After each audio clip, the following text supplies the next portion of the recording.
Agro forestry ద్వారా జీవ వైవిధ్యం అనేది పెరుగుతుంది.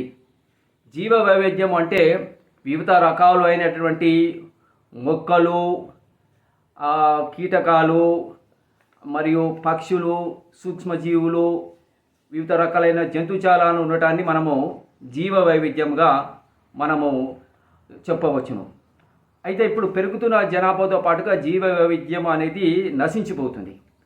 ఎప్పుడైతే మనము ఈ ఆగ్రో ఫారెస్ట్ ద్వారా మనము అడవులను పెంపొందించినమో జీవ వైవిధ్యం అనేది పెరిగి ఆ పరిసర ప్రాంతాలను కూడా ఆహ్లాదకరంగా మారడం వలన ఈ ఎకో టూరిజం అనేది పెరుగుతుంది. ఎప్పుడైతే ఎకో టూరిజం అనేది పెరిగిందో అది అనేక మందికి ఉపాధి అవకాశాలను కల్పిస్తుంది. అదేవిధంగా ఈ ఫారెస్ట్ అనేవి పెద్ద పెద్ద చెట్లు అనేవి ఏం చేస్తాయంటే వరదలు వచ్చినప్పుడు వరద నీటి యొక్క వేగాన్ని నియంత్రించడంలో అవి చాలా ఉపయోగపడతాయి. అంటే ఫారెస్ట్ ఉండటం వలన వరద నీటి ప్రవాహము అనేది తగ్గిపోవడం వల్ల వరదలు వచ్చే ప్రమాదం తగ్గిపోతుంది.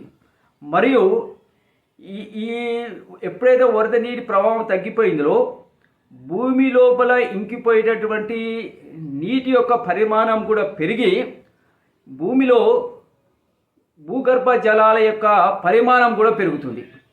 ఇది ఒక ఉపయోగం ఉంటుంది. అదేవిధంగా ఈ అగ్రో ఫారెస్ట్ వలన భూమి యొక్క ఫెర్టైలిటీ కూడా సాయిల్ ఫెర్టైలిటీ కూడా పెరుగుతుంది.